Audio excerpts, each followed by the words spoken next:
Wranglers Extra. I'm Aaron Canada alongside John Schiffner on the Manager Show on the Cape Cod Baseball Network. And Schiff, 4-game losing streak, and yesterday was the 22nd game of the season. So let's get an idea of your second quarter report and your midterm report. Well, second quarter is not too good. The pitching staff did an excellent job. I'd give them a real solid B+. Defense was probably a C+. Hitting was probably a D. We need to pick up our hitting a little bit more. Situational hitting, clutch hitting, everything right now. We're just, granted we are getting our scratch hits, but we're not getting them in good situations. Poor timing.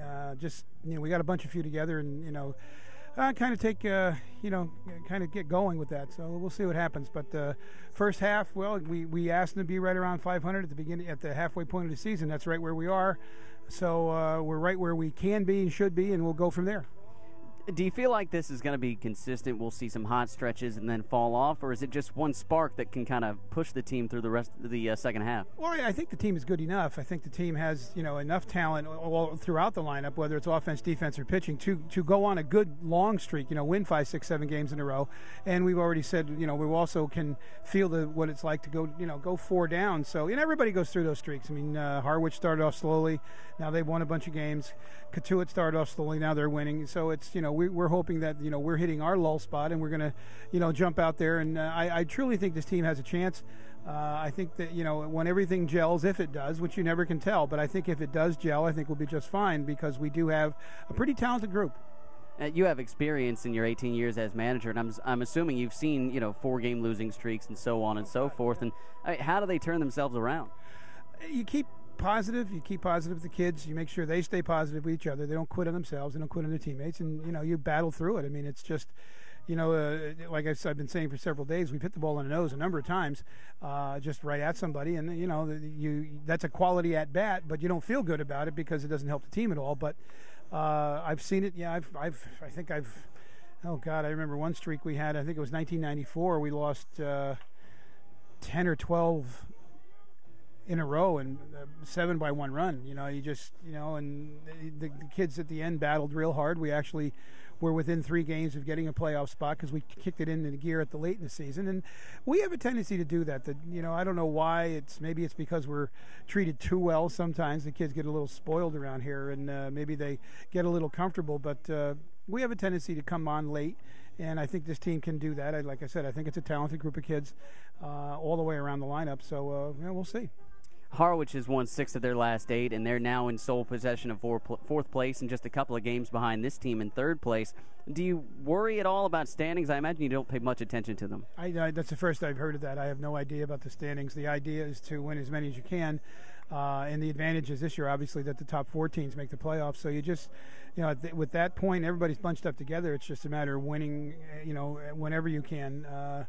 Who knows, what can happen? But I don't look at the standings. I don't read the newspaper very often.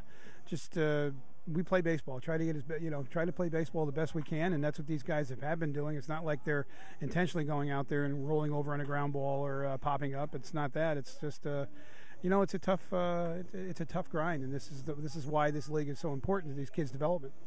You've been paying extra special attention to batting practice over the last couple of days, and just take me through what you've seen and what you're trying to push out there. Well, I just want to make sure that they're getting something accomplished in batting practice. We're down a coach because David's at a showcase right now, and that's David being the hitting coach is you'd like him there to be on those guys when he can be, and I'm just kind of doing that, concentrating on one of our rounds is 2 hit and runs, 4 opposite field, and make sure that that's what they're doing. They're concentrating on that because again, it's like anybody says, perfect practice makes a perfect success rate, and if you're going to be poor in batting practice, there's a real good chance you're going to be poor in the game. So you kind of stress that to them. You just stress to them that we're taking this seriously. I mean, I could be off shagging fly balls or running over the red nun or something like that, but I'm not. I'm here trying to work. I'm trying to work with the players. I'm trying to show them that we're coaching, and Jay's working hard throwing, and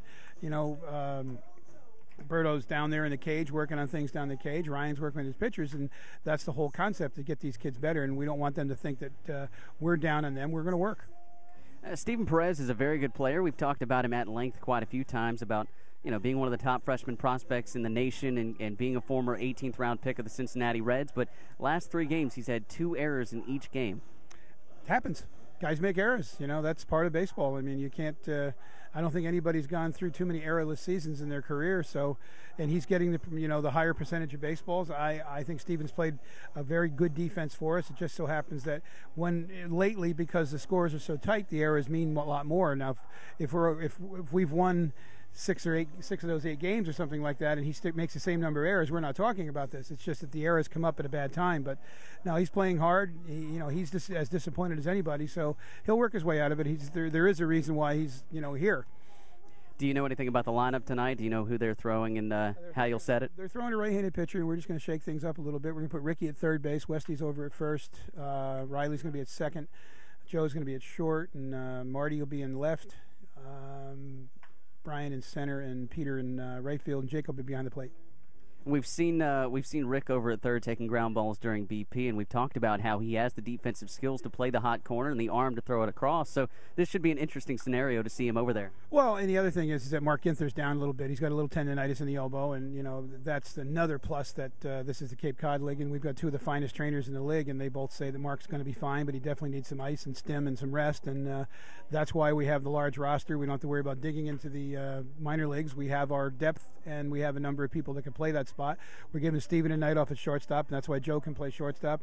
Ricky can play third, or Riley, and we just, we got a right-handed pitcher facing us today, so we'll throw Riley's left-handed barrel at him. So, that's the great thing about this, and we're just trying to see if we can get guys hot.